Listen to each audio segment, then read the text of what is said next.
Today we're going to talk about the biggest lie about weight loss, dieting, and trying to lose your belly fat. This lie has been going around for decades. You may have accepted this mainstream lie because it's taught in all the different universities and continue to use it over and over again. What is this lie? It's this. Weight loss is just a matter of eating fewer calories than you're burning. There is no one bad food, everything in moderation. Have you ever heard that? A lot of this has been perpetuated by the junk food industry. And one of the big problems with eating something in moderation is all it takes is a little bit of the wrong foods to keep you wanting more. Today, I'm going to completely dissect or actually demolish this theory that a calorie is a calorie. Let's first dissect this on the area of hormones. There's a hormone called insulin. And insulin has a very specific job. It tells the calorie where to go. If your insulin is high, the carbohydrates that you eat will be stored. If insulin is low, those calories will be burned. What triggers insulin?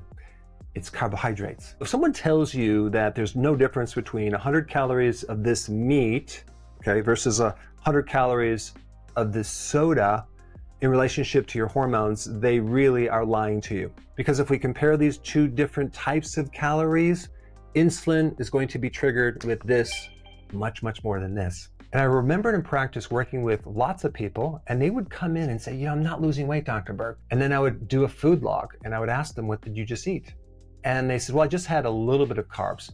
Come to find out, it was a glass of wine, a little bread, but they said it wasn't that much. What they didn't know, which I eventually told them, is that all it takes is a little bit of carbohydrate to raise that insulin to then prevent the burning of fat.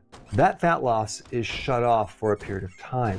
The other hormone that's related to this is cortisol. That's a stress hormone. Cortisol will indirectly raise your insulin. It's coming from your own body. It's coming from the liver. Not to mention the cortisol prevents you sleeping. And by the way, most of the fat burning that your body does is during the deep sleep. The other fact I want to mention is fiber. Fiber is another variable that can help reduce the spike of blood sugars. For example, if you ate an orange versus orange juice, you would get a big spike with orange juice, but not necessarily the orange because of the fiber. Another reason why you can't say that all calories are treated the same regardless of source. Like even with this right here, this is industrial starch, highly refined. It's classified as a complex carbohydrate. When you consume it, it really jacks up your blood sugar extremely high versus more of a whole food starch that's not highly processed, like maybe a potato that's steamed is going to act very differently than industrial starches. The more processed it is, the more you're going to absorb the calories. And I also want to talk about, this is cod liver. And this is a very high source of omega-3 fats, okay? Super healthy. It supports the brain. It does wonders for your body. Now, if we compare another fat, okay, right here, Crisco, if we took the same amount of calories for this and this, they have completely opposite effects. The other thing I want to talk about is appetite, right? If you are eating calories that don't satisfy you, you're not going to be able to continue that diet. It's going to be too unsustainable. Why? Because you're hungry all the time and you're craving for sweets. The more nutrient dense a food is, the more satisfied you're going to be. So again, the source of the calories matter. There's very little nutrients in this. There's a lot of nutrients in this right here. The amazing thing about cutting your carbs down and lowering insulin and burning your own fat, your cravings go away. It makes it very easy to go long periods of time without eating. There are people right now watching this and objecting to some of the things I'm saying, and I want to address that right now because there are people that are metabolically flexible. They might be younger. They might be more of an athlete. They might exercise more. Well, guess what? Those people can tolerate more carbohydrates than other people. What I'm talking about is the person that has difficulty losing weight. They struggled, and this entire calories in equals calories out is not working for them. Then we have the topic of different types of sugar.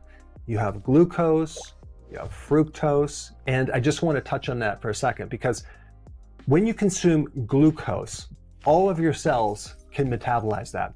When you consume fructose, only the liver can deal with that type of sugar. If you're doing more high fructose corn syrup, which is definitely not natural. We're overloading the liver, and that is definitely a different source of calories versus something like honey, which means that the high fructose corn syrup is going to create a lot more inflammation because it doesn't have the normal natural antioxidants and the other things as nature has provided. In nature, if something has sugar in it, it's also going to have protective factors in it as well. And those would be like the antioxidants in fruit, in certain vegetables that can protect you from the sugar. In summary, if you're trying to lose weight, especially midsection weight, and you're struggling and someone is really pushing this focus on your calories in, calories out theory, you might want to take a step back and try something else, like going on the healthy version of the low-carb ketogenic diet with intermittent fasting.